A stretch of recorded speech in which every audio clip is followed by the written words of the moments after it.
मध्य प्रदेश के, झारखंड के और भारत के 20 करोड़ आदिवासियों की ओर से मैं आप सबको जोहार कहता हूँ।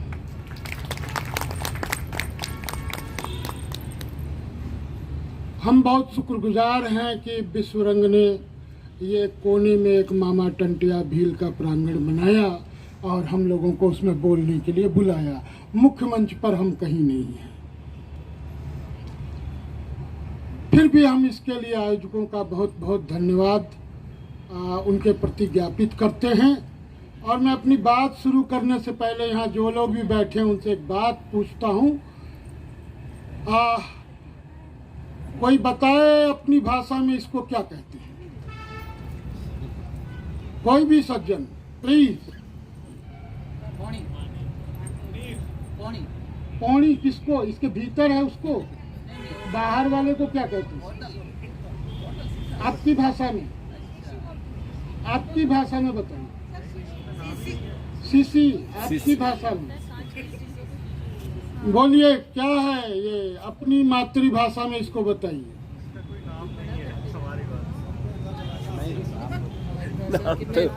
इसका मतलब है कि इसकी जरूरत आपके समाज को नहीं थी, इसीलिए आपकी भाषा में नहीं है। ये बात बिल्कुल बिल्कुल सर।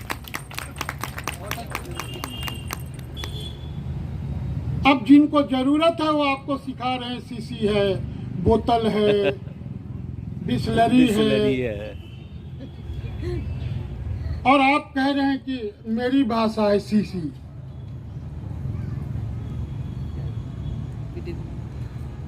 तो भाइयों और बहनों, ये जो खेल है भाषा का, वो वैसा ही है जैसे शोले में गब्बर सिंह कहता है, तेरा क्या होगा रे कालिया? तो कालिया कहता है, हुजूर मैंने आपका नमक खाया है। अब आदिवासी लोग जो कालिया हैं वो तो नमक ही नहीं खाए हैं आपका। तो जो नमक खाया था वो तो मारा ही गया, जो नमक नहीं खाया है उसका क्या हो रहा है आप लोग देख रहे हैं।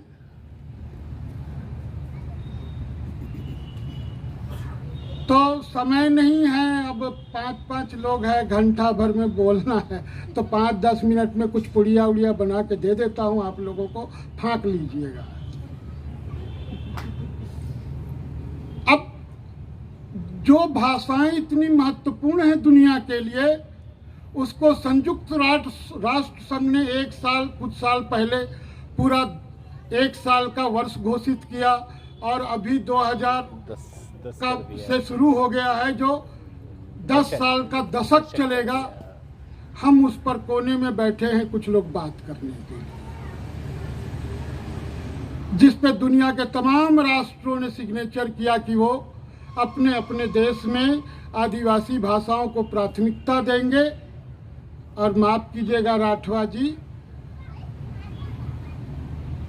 झारखंड में 1946 में आज़ादी के पहले 10वीं तक कैरिकुलम तैयार किया आदिवासियों ने। मुंडारी में, उरांव में, मतलब कुड़ुख में, हो में, खड़िया में, और 50 साल तक हर साल छपती थी।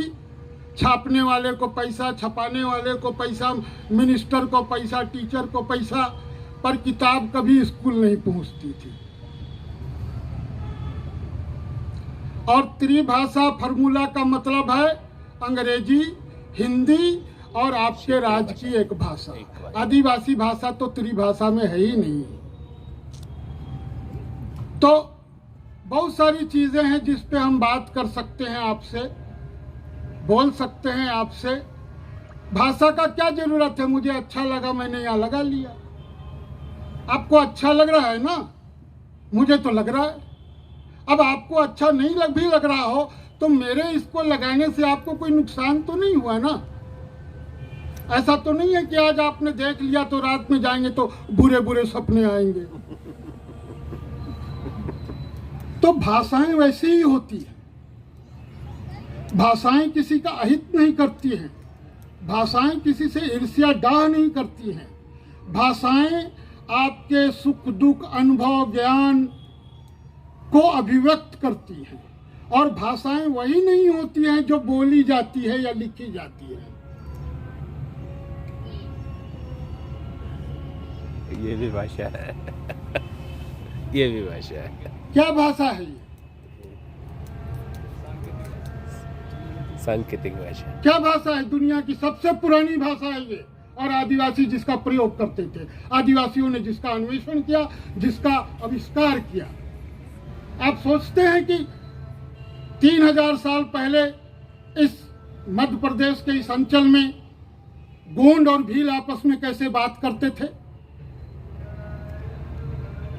गोंड द्रविड़ भाषा परिवार से आते हैं और भील ऑस्ट्रो एशियाटिक फैमिली से आते हैं। दोनों में भाषाई दूरी इतनी है, और पर वो एक साथ रहते हैं। कैसे बात करते थे?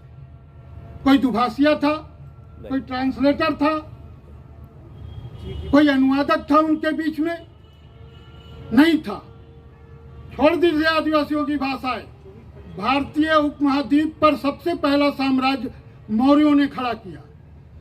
कहते हैं यहां से अफगानिस्तान तक उसका विस्तार था और उधर दक्षिण तक विस्तार था, पर दक्षिण में कर्नाटक में हम तो मगही प्राकृत नहीं पाते हैं, ना अफगानी कबायली के लोग मगही बोलते हैं, तो वो किस भाषा में राज चलाते थे?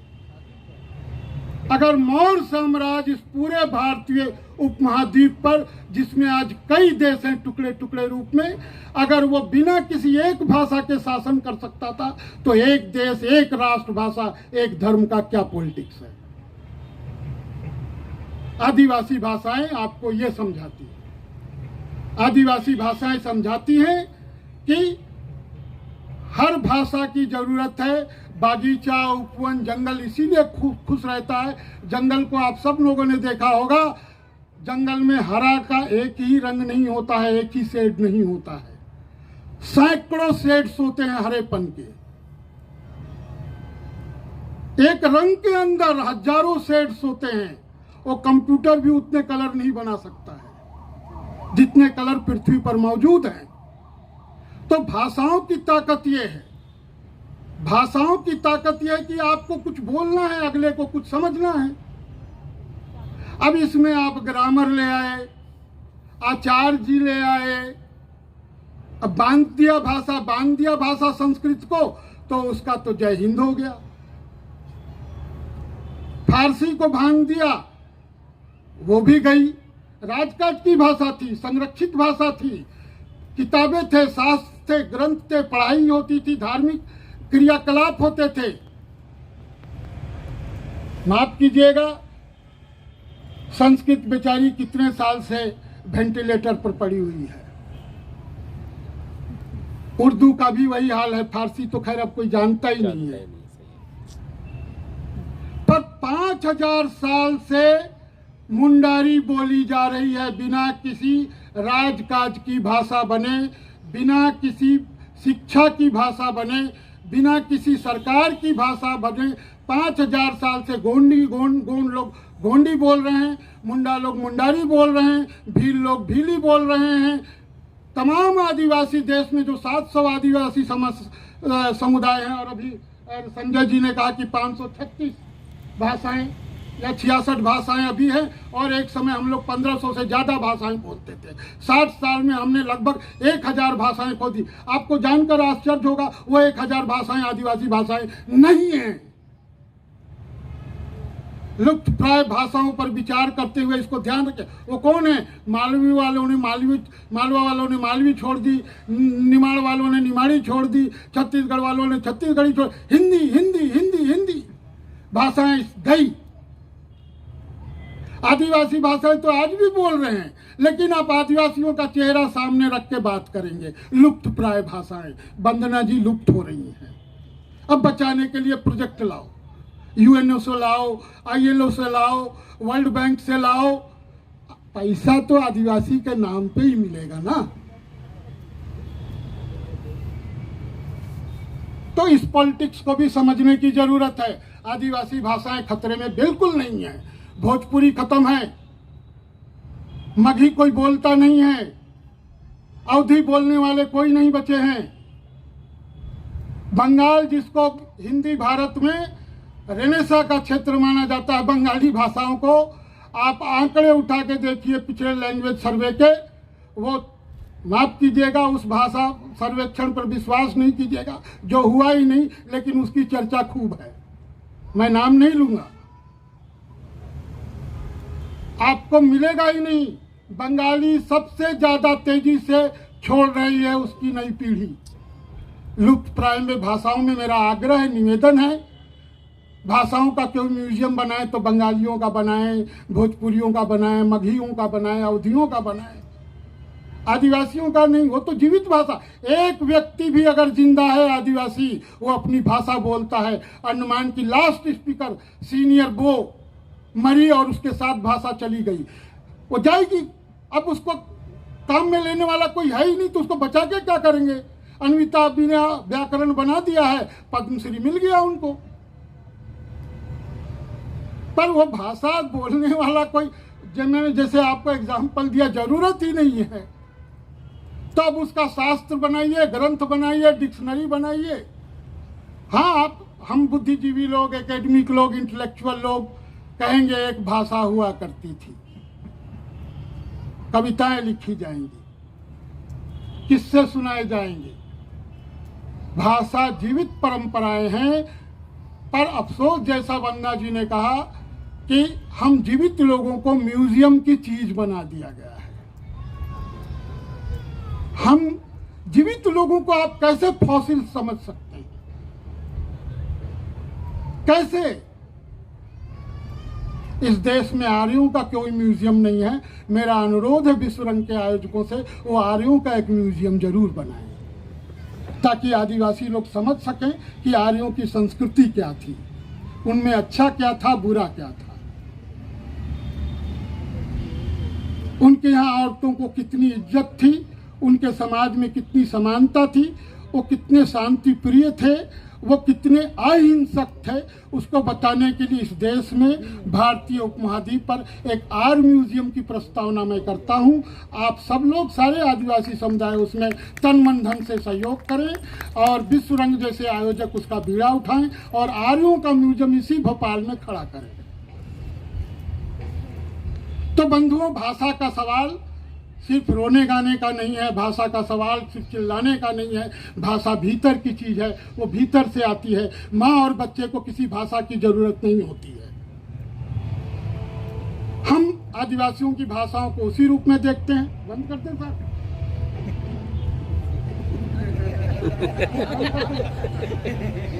2 मिनट और बोल, चलिए। तो 2 मिनट उन्होंने और कहा, तो 2 मिनट में यही है कि भाई देखिए, आभार और धन्यवाद। मैं 2 मिनट में 2 उदाहरण दूंगा भाषाओं के संरक्षण पर। हमारी संस्था झारखंडी भाषा साहित्य संस्कृति अखड़ा ने, जो एनजीओ नहीं है, याद रखें, क्योंकि वो पैसे लेके काम नहीं करती है, समुदाय के बल पे काम करती है, समुदाय के लोगों से मदद लेती है। हमने 2 काम शुरू किए भाषाओं को बचाने के लिए। पहला काम किया पब्लिकेशन, और पिछले 15 साल में हमको खुशी है, 18 साल में हमने 200 से ज़्यादा किताबें छापी हैं, झारखंड की 12 से अधिक भाषाओं में और साथ साथ हिंदी और अंग्रेजी में।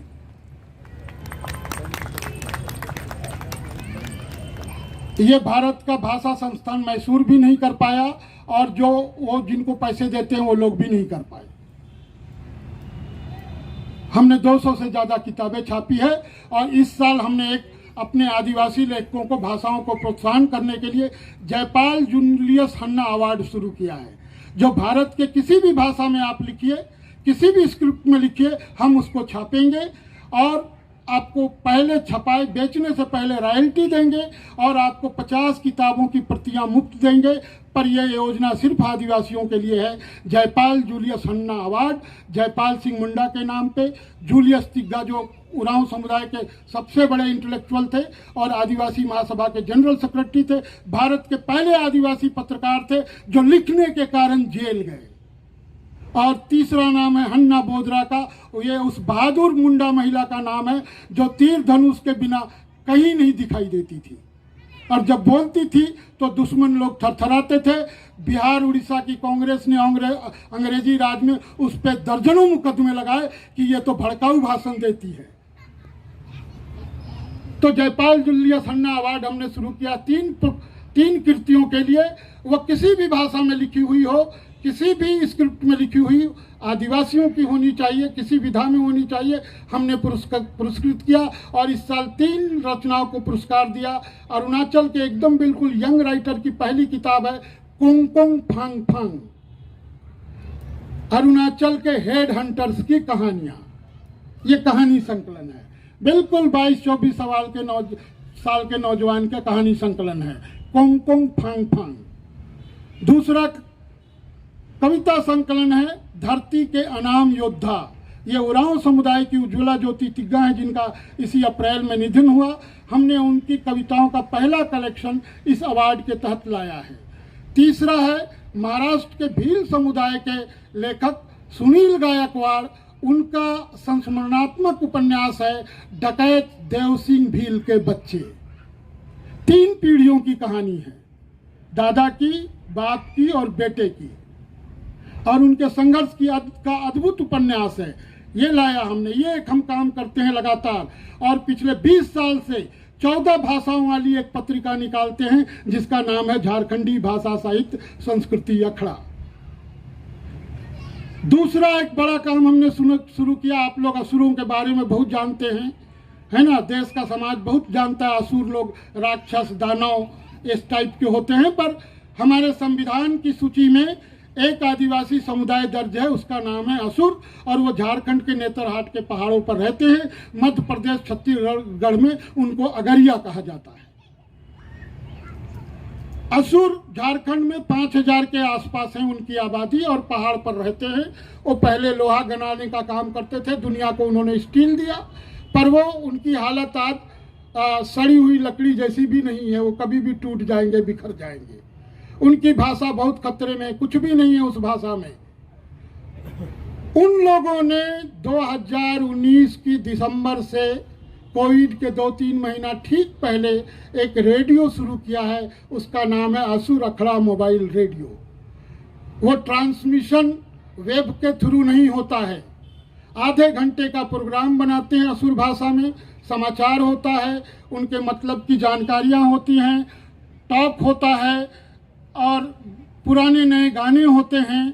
और आधे घंटे का प्रोग्राम बना के एक साउंड बॉक्स खरीदा है, साउंड बॉक्स में उस पेन ड्राइव में लगा के लगाते हैं, और फिर 10-10, 20-20 किलोमीटर असुर अखड़ा विजडम सेंटर जो है उसके वॉलंटियर उस साउंड बॉक्स को माथा पर उठाकर जंगल पहाड़ नदी पार करते हुए वीकली हाट में जाते हैं, और उस वीकली हाट में उसको बजाते हैं, एक पंपलेट बांटते हैं। ये ट्रांसमिशन होता है हमारा ट्रेडिशनल तरीके से। नेतरहाट के 4 वीकली बाजारों में उसका प्रसारण होता है असुर भाषा में। इसके अलावा वो पूरा कार्यक्रम, हर एपिसोड यूट्यूब पे उपलब्ध है, साउंड क्लाउड पे उपलब्ध है, फेसबुक पर उपलब्ध है। असुर विजडम इनिशिएटिव, ये फेसबुक का पेज है। असुर अखड़ा रेडियो डालिएगा, गूगल कीजिएगा, असुर लोग आपके सामने नाचते गाते आ जाएंगे, खोजने की जरूरत नहीं है। ये हमने प्रयास किया, और हम चाहते हैं, ये सब अपने बल पर है, समुदाय के बल पर है। किसी ने माइक दिया, किसी ने हार्ड डिस्क दिया, किसी ने पेन ड्राइव दिया, किसी ने साउंड बॉक्स खरीद के दिया। हम निर्भर नहीं हैं। आदिवासी समाज 5000 साल से अगर इस धरती पर वो अपने आप को बचाए हुए है, तो उसको किसी सरकार ने, किसी मसीहा ने, किसी शिक्षाविद ने, किसी आचार्य ने उसको नहीं बचाया है, उसकी सामूहिकता ने उसको बचाया है। आप सब इसको हमेशा याद रखिएगा। और जैसे कि वंदना जी ने कहा, हमको मसीहाओं की ज़रूरत नहीं है, दोस्त की ज़रूरत है। आइए और हमारे साथ खड़ा होइए। विश्व रंग ने खड़ा होने की कोशिश की है। आप सब जो यहाँ बैठे हैं, आप सबको हम अपने साथ खड़ा देखते हैं। सबको आभार, जोहार। धन्यवाद, बहुत बढ़िया, बहुत बहुत समेट दिया इन्होंने, बहुत बहुत धन्यवाद समेट दिया सब। अश्विनी कुमार पंकज जी, आपकी चिंताएं वाजिब है और आपका आक्रोश भी वाजिब है, और आपकी जो ऊर्जा है वो भी हम चाहेंगे क्या आने वाले समय में हमारे युवाओं के लिए, हमारे लोगों के लिए बहुत ही सकारात्मक रूप से वो कार्य करेगी। और मैं अब आवाज़ दे रहा हूँ डॉक्टर हीरा मीणा जी को। आप आए। और मैं चाहूँगा कि थोड़ा संक्षिप्त में, क्योंकि अगला सत्र भी और इसके बाद में प्रवासी भारतीयों का भी एक सत्र यहाँ होना है इसी मंच पर। जो बाहर विदेश से पधारे हैं वे भी इसी मंच पे आएंगे दूसरी बार। आइए।